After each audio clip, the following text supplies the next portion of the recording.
Welcome to another episode of Marketing 101 for chiropractors. Thanks for joining me. This week is a very important podcast, more about recalls. Probably the lifeline to every business is that phone and direct contact that we use to keep business flowing.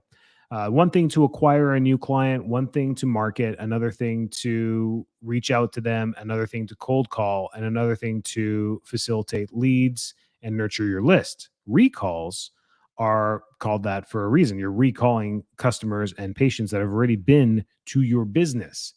And the biggest thing I see here is there's no software that's perfect to help us with recalls unless we stay on top of it. All the EHR systems out there and all the apps that are out there don't work unless you have somebody behind there doing the work for you. It can remind you. There's great EHRs that remind when no future appointment's been booked.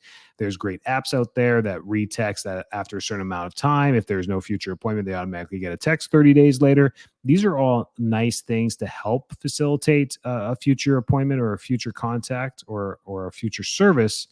But recalls are the lifeline, and we're so bad at it because we don't have anyone dedicated to just doing that. They can do other things too, but like making somebody responsible for this in your office. Doctors could do this, but I find that either they don't want to do it or they feel like they shouldn't do it. And I think both are right. You could be using your time to do other more productive things in your business as far as patient care and running your business, and then not wanting to do it.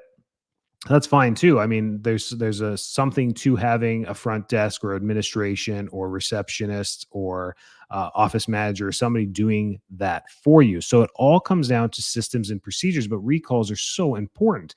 We default to thinking, okay, they just don't want any more care. If they did want care, they would call us back and book an appointment. But really, time travels fast and people lose track of maintenance. They lose track of when they should come back. They lose track of just time. And these are all apps and everything that we use to do it. But how many of you use apps, use a good EHR system, and still have difficulty with the recalls? I do. We continue to improve those systems and procedures all the time, but recalls are so important to the lifeline of your business and keeping people on track. So let's go through operations, procedures, and systems when it comes to recalls. Recalls, obviously, you have the contact information. They have started care at your office, started a program, done something, come in for an exam. They've done something. And then they have to fall through that bucket, right? The funnel. So we have their information, and then it's a yes, no kind of journey. Do they have a future appointment? Yes. Great. Done. And we have safety nets for if they miss the appointment, we get alerted at the time, we call them at the time. So let's go down the yes column on this. Do they have a future appointment? Yes. Perfect. It's booked for next Wednesday. Great. Next Wednesday comes, they miss this appointment. Whether they get text reminders or calls or whatever, doesn't matter. I'm sure those systems are good. Those are different systems. We're talking about recalls. They miss it. What is your procedure? By the way, should have told you, this is one of those podcasts you should probably have a pen and paper ready, but you also have this video. Stop, go back, save, watch it again. But keep notes on this because what is your procedure? So you should draw, recalls at the top, arrow down, and then to the left and to the right, yes, no. So do they have a future appointment in the middle? Then to the left, yes. To the right, no. So that's the top of your page. On the yes side, we're going down. Yes, they do. Great. They missed the appointment. What is our system and procedure to contact them? So most EHR systems or your system should have a prompt saying they missed it, right? If you have some apps that are connected to your system or some EHRs, give them a text reminder. We do. We use Sched, and Sched within 5 minutes, or I think it's 10 minutes, after not checking in for their appointment, they get a text saying, you've missed your appointment. We're sorry. Can we help you rebook that? And we have a system as well where we call them. We call them to check in on them. So you have to have an internal and tech system as well. I don't like technology fundamentally. I love it. I use it for everything. But fundamentally, I don't trust relying on it, right? Technology can do so much more than we can do in every moment because there's only so many things we can do with our minds and our hands and physically. Technology can do multiple things per second, but fundamentally, I don't trust it. And I think that's a safe way to run your business so that you always have a pulse on everything and not just trusting systems. Because what happens if the server goes down or something goes down? They start missing their appointments or missing their text reminders. So in there are procedures as quickly as possible as we see. We also call them. They get a text, but yeah, we're not going to rely on that. We call them and we say, hey, Kathy, sorry, is everything okay? You had an appointment at 3 o'clock. It's quarter after. Just wanted to make sure everything's okay. You usually call if something's like, oh my gosh, I completely forgot, whatever it may be. Thanks for calling. It always comes from a place of concern. Like, hey, are you okay? Are you late? You stuck in traffic? Is everything okay? Everything's okay. Good. That's all I wanted to know. We can help you rebook that. You still want to come? There's some openings, at 4:30. You might have to wait a few minutes, but we can still get you in. Is that okay? No, you know what? I'm tied up for the rest of the day. Can we reschedule? Yes, absolutely. We can do tomorrow same time, 3:30. How's that? Okay, I'll do the morning. I have the morning off. Great. And then whatever, you find it, you rebook them. That's the system. Now, what happens? See, that's where we stop with the system, right? We're like, that's the system. I'm like, great. Well, what happens if they don't rebook? Where does that now go into the journey? They have to be put on some type of call list, an Excel sheet, a pen and paper notepad for the person that is in charge of doing the recalls. This name goes down and it has to say right beside a dash, call tomorrow, Thursday, January 15th, to rebook their appointment. Then what's the system after that? What happens if you get a voicemail? What is said on Thursday, January 15th on the voicemail to get them back in? These are all systems that have to be in place in order to make a recall procedure work. Right. Sorry, these are all procedures that have to be in place to make the recall system work. Does that make sense? These systems and procedures are in place. You have to have them written out and laid out to show everyone in your business how this stuff works. And somebody has to be responsible for this, whether it's the head CA, the office manager, whoever makes the calls has to take responsibility of this. It can be delegated within team members, but we have systems for that. So they get a phone call, they leave a voicemail. The next day, what's happening? Your care is either serious or it's not in your office. There's no in between. There's no mediocre, like, hey, chiropractic is really important for your health, or chiropractic is meh. Come in whenever you please. And whichever way you run your business, that's fine. But I find all the clients that I coach all think chiropractic is vital for health and wellness. So when I bring this up, they're like, yeah, I got to be more serious about this. I think when the phone's ringing and the appointments are coming and the numbers are there per week of adjustments, we let all this fall down and we wonder why we can't grow. This is where we have this necessity for new patients. We need new patients. We need to market. New patients are down. Well, if you had a real good system here with adjustments, you wouldn't need to default to all that all the time. So recalls are really important. So have a flow of that on the journey on the yes side. So do they have a future appointment? Yes, that's the protocol to make sure that they continue. And that's always a repeat protocol. Yes, it takes work. Yes, it takes time. Is there technology that makes this better? No, there really isn't. You can buy all the apps you want. It doesn't. Because if they get text and they ignore it, if they get voicemails and they ignore it, they're never going to come in. You have to make contact with them. So now let's go down that journey. Misses the voicemail, no response. Call them Friday, no response. Left it up. Do you leave another voicemail? Is there voicemail number 2? Yes, there is voicemail number 2. Then they have to be on the call list for what? Next week, right? If they're on care for once a week, twice a week, 3 times a week, whatever it is as a newer patient, I mean, we have to show the seriousness. So in our office, we default to a doctor call. The doctor now leaves a voicemail.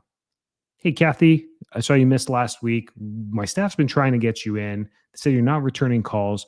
I just want to know, is there anything I can do to get you in and modify your schedule and the times that you come in to make sure that this is doable for you? I thought we committed to this 2 weeks ago and that you would be doing it. Those types of voicemails do get a response. And the procedure for that is that once that patient calls, it's automatically directed back to the doctor. They have to follow up, not the CA.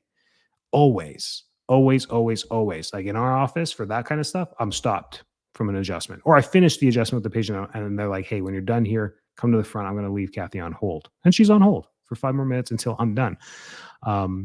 So we get to the front. Hey, Kathy, Dr. D is actually going to be right with you in a couple of minutes. He's just finishing up in room 4. He's going to be right out and he wants to talk to you and just make sure everything's okay. And they'll be like, no, it's okay. I just need to book my appointment. The doctor doesn't need to talk to me. They're like, no, he really wants to talk to you.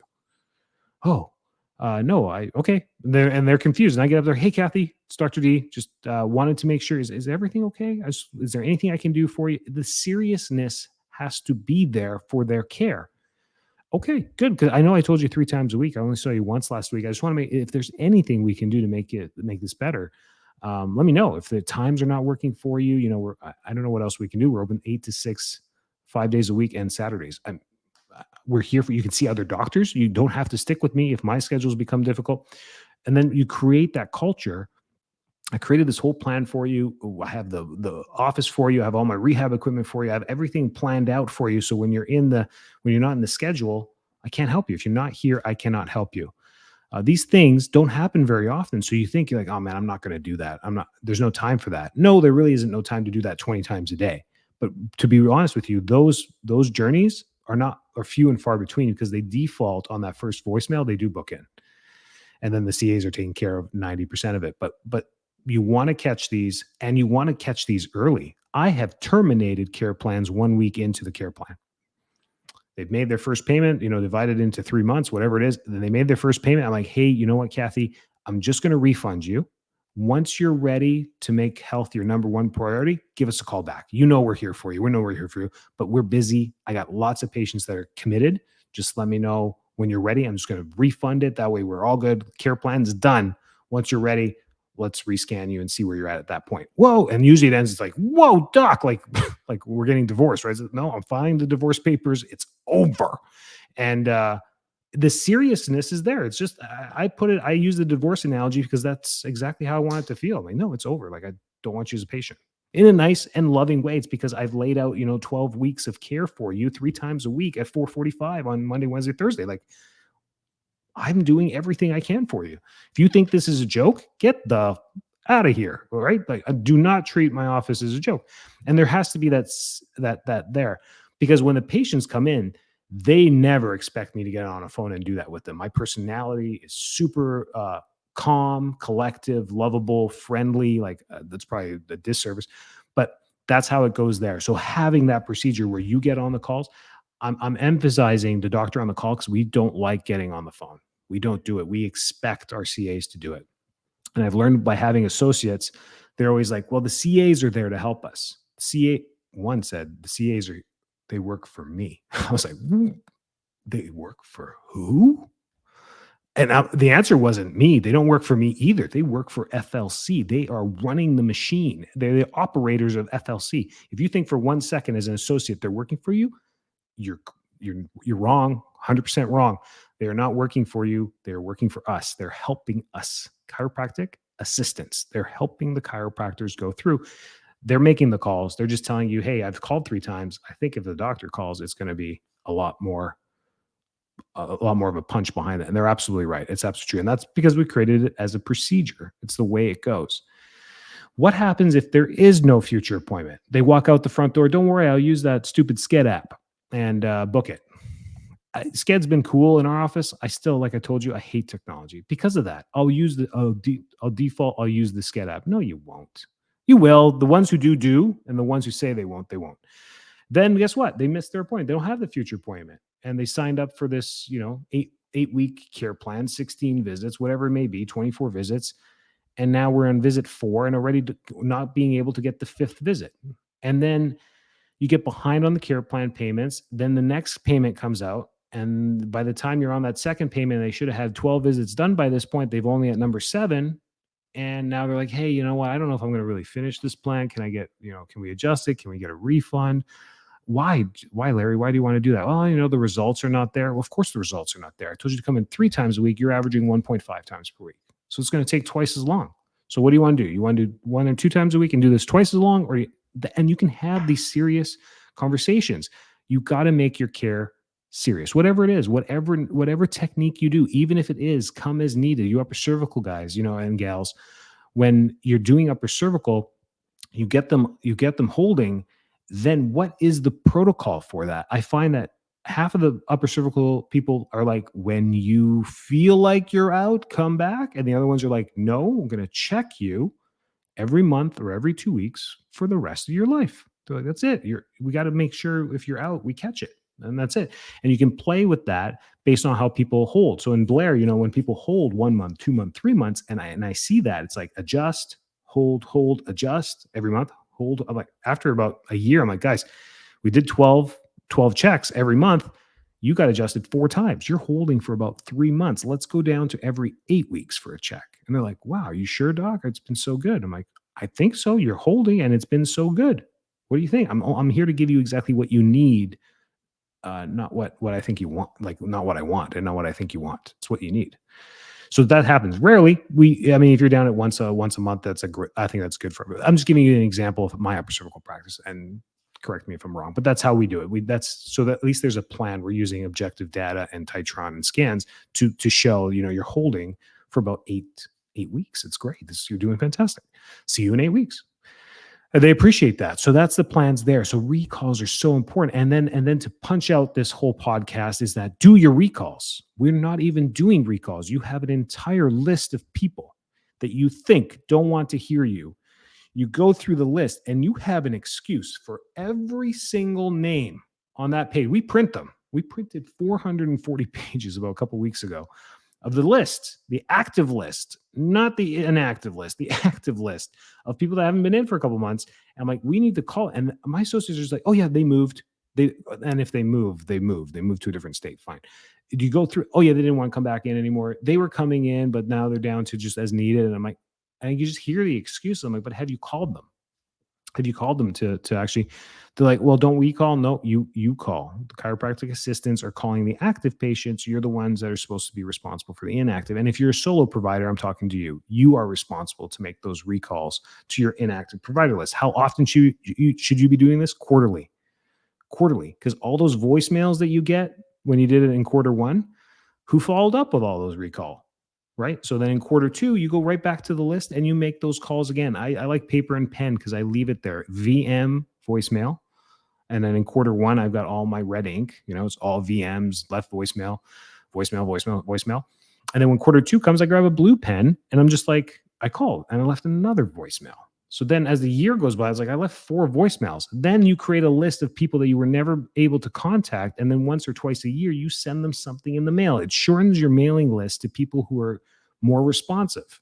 Then you send them something in the mail. That's it. If you're really good at this, then you got a level of like, now you're like looking when their birthday is. Now you're sending them something, a gift in the mail. Like, hey, it's been a long time. Thought of you. Hope everything's okay. Tried calling you.